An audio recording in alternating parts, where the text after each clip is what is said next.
Hello, how's it going, Johnny? Good, how are you doing? Yeah, not bad, thanks, not bad. What are you doing at the minute? Oh, playing with Heimbach's favourite dream machine.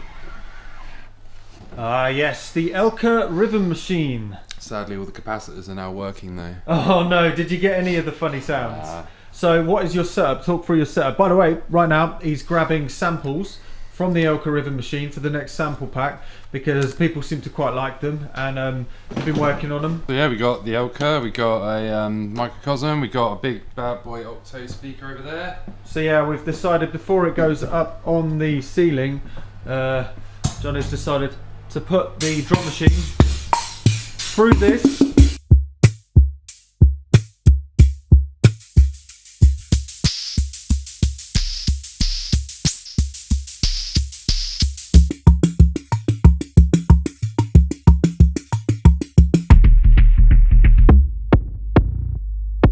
Cool. Yeah.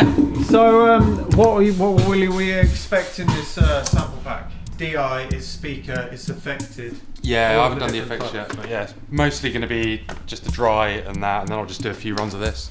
Oh, nice. And then after that, you're going to finish off this for the Christmas Open days as well, aren't you? Yeah. So we've got to get this all sorted, but it's getting there. Got to get it all wired in, yeah. He's got the Rebirth R338. What was that again? The control. I can't even remember what I made the controller for it. Yeah, we've got a lot of wiring to do because there's also that one as well, and then there's setting up the rest of the museum. There's a lot of work. I haven't seen over here, actually, I reckon. Yeah? Yeah, there's new ones. We've got the Analog Solutions. Yeah, it was kindly sent over. There'll be a video coming on that soon. Obviously got Grandmother. Pedro's been working on the Eurorack setup for the museum. Yeah, these run out of power supplies, yeah, and Nelly's. I've got to grab that. Yeah, there's a few more in the setup. Korg stack. The Korg stack. And then the Cosmo format modular, which we need to finish again because I've borrowed a few parts of it. The rest of it's coming along, but we've got a lot of stuff to do. Just made sense to do this sample pack here now while with the speaker because before it goes up there. So yeah, anyway, this sample pack is up now, so if you're interested in it, then check it out below. Hello and welcome to another Synthesizer Sunday. I hope you're all right. We're still setting up the Obsolete Soundlab. It might be a bit backwards now to another video or so that you've watched over on other channels about this. It might be a bit more set up, but let's fill in the blanks. So today we're going to be looking at the RiggySynthi. I've already done a video on this. The link is below on that. But let's have a little bit of more of a chat about it because, you know, we're here, we're all friends. This is the main box for it. It's not even that heavy actually, I just picked it up awkwardly. Oh, I bumped it. This is the RiggySynthi. I'm putting it on this side right now because I'm thinking about where best to put it to make the most space. Because it is quite a wide boy. Oh, that is a wide boy. That is a very wide boy. This is the problem with shooting now because somebody's going to find a better solution, but by the time we've put it all together and figured it out, we'll have been set on our ways. So I think this is the widest it goes out because we've got shelves going here as well. 45. Oh, measuring 45. That goes up to there.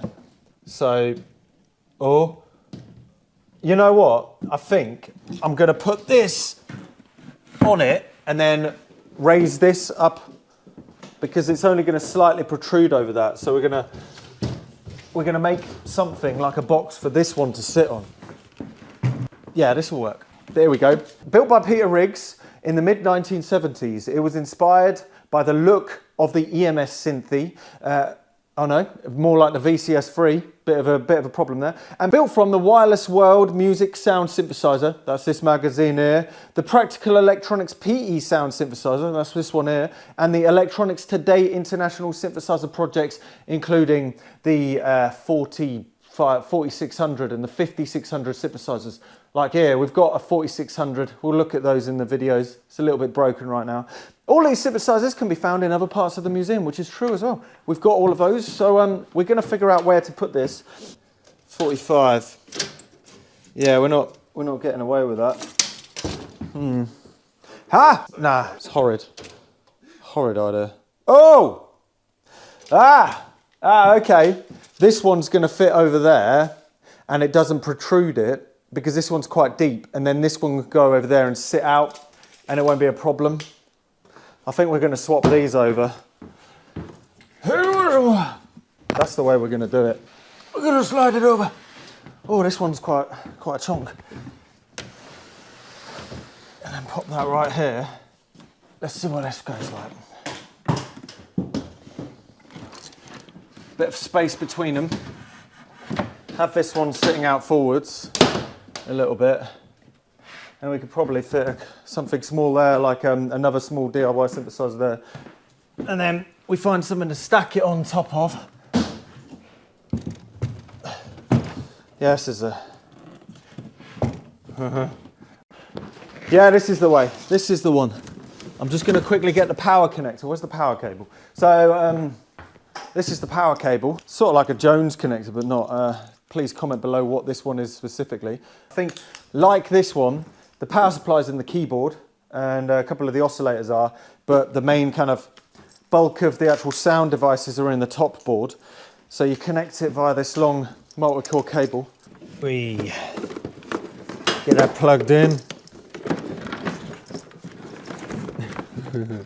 Where is it?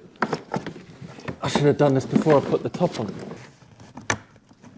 Ooh, there we go. Sorted. Right, it's now plugged in. We can get... Oh, these bloody wires. Blooming wires. Bane of my life. Right, that'll do for now. So it's sort of in place. So it's wonky as heck. There we go. That ain't going nowhere. So when we get the electricity to this place, we can get sound making. That'll be in another video. But you'll notice that I've got this little case, this cover on the top.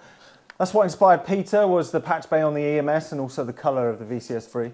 So yeah, it's got, oh, it's a bit dusty. Need to give it a bit of a dust.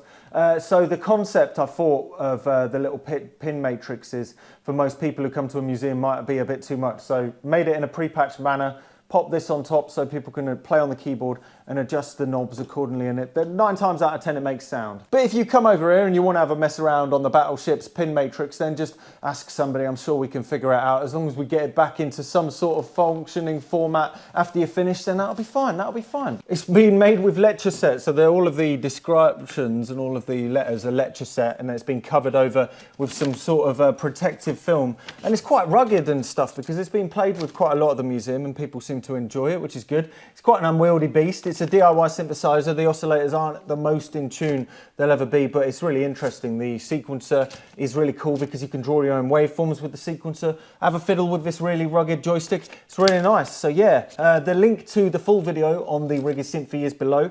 And yeah, this is the RiggySynthi.